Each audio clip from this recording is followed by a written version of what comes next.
के बाद खुशामदीद कहते हैं ख़वातीन और हज़रात, आपको गेम उठा दे में पीटीवी होम की स्क्रीन पे बराह रास्त नशर हो रहा है। मैं हूं आपका मेजबान शफात अली। हमारे आज के अगले मेहमान गुज़िश्ता 4 दहाइयों से, 4 दहाइयां कितनी होती है, मतलब 40 इयर्स एंड काउंटिंग, माशाल्लाह से बड़े एनर्जी के साथ और बड़े जज्बे के साथ आपने इनको 80s में सुना एज किंग ऑफ पॉप।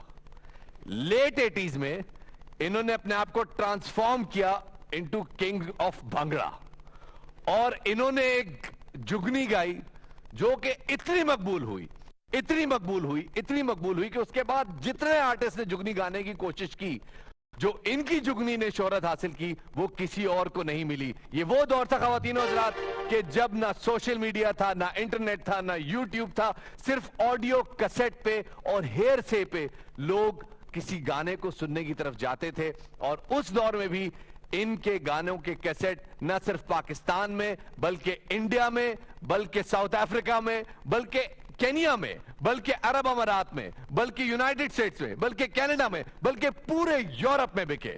ख़वातीन और हज़रात, इन्होंने उसके बाद अपने आप को एज इमोशनल सिंगर प्रेजेंट किया दुनिया के सामने लेट 90s में। तो 80 से 90s तक एक फेज, 90 से 2000 तक एक फेज, लेट 90s में ये आया जनाब, इन्होंने इमोशनल गाने गाए, इमोशनल गाने गाए। आप लोगों ने बड़ा पसंद किया। पीटीवी वर्ल्ड लॉन्च हुआ था, उस जमाने में आप मिडीज टाइम पे इनके गाने देखते थे और एक बंदा कहता था यार ये क्या आदमी है, यार ये क्या हो गया। फिर अचानक इन्होंने एक नई सिंध मुतारिफ कराई और कहते थे जी रोमा कल्ला लुक लुक के, और लोग हैरान थे यार ये बंदे को हर 2 साल बाद एक नया इमोशन आता है और ऐसा चाहता है कि वो पूरी दुनिया उसके बुखार में मुब्तला हो जाती है। आज भी कॉन्सर्ट्स कर रहे हैं और न सिर्फ ये कि कॉन्सर्ट से पूरी दुनिया का सफर कर रहे हैं, बल्कि हमारी बड़ी खुशनसीबी है कि वैसे तो ये कनाडा में होते हैं लेकिन आज हमारे साथ हमारे शो में मौजूद है ख़वातीन और हज़रात, हमारे और आपके अल मशहूर जाने माने। हमें और आपको इनसे दीवानों वाला प्यार है। कॉन्सर्ट्स में अगर आप इनको 2 घंटे सुनेंगे आप 2 घंटे नाचते रहेंगे। सईद जावेद साहब, सर एक तो आपकी आमद का बहुत बहुत शुक्रिया sir. Thank you sir, thank you so much.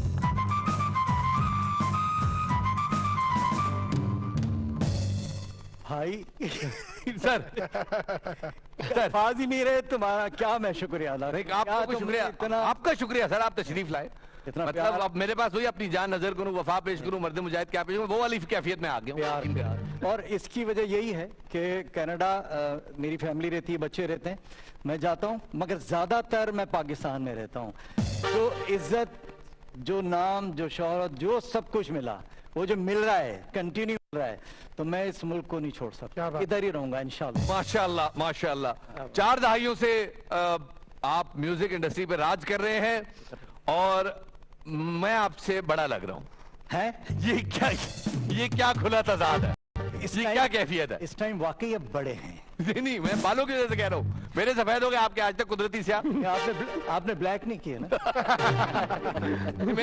मुझे लगता है आपकी डब्बी पे लिखा होगा कुदरती से, वरना मुमकिन नहीं है।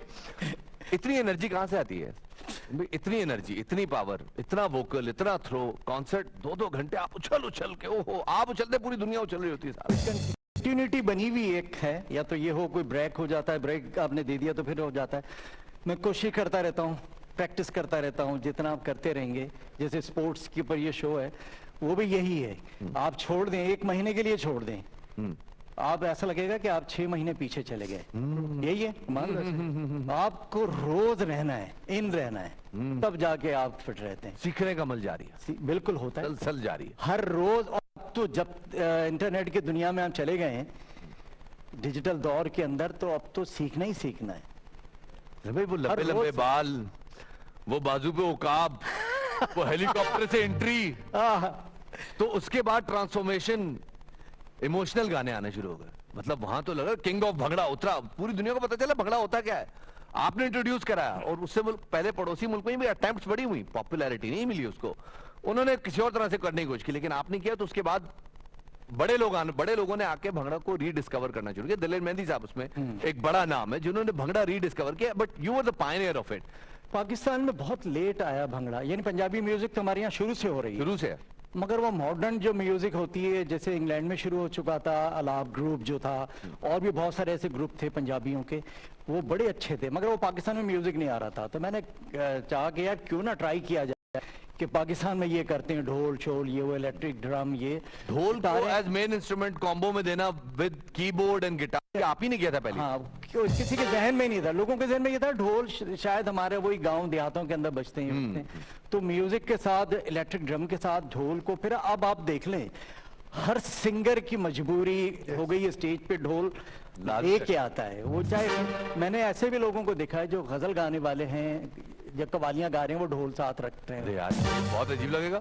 हाँ, और रफ्ता रफ्ता में रे हर के सामने हो रहा है बड़ा अजीब लगेगा ये। नहीं, वो गजल गाते गाते उनको पता है कि हमने आगे जाके क्या करना है, फिर वो जो ढोल अच्छा। वाले गाने होते हैं तो वो उसमें ढोल बजता है। तब कोई चीज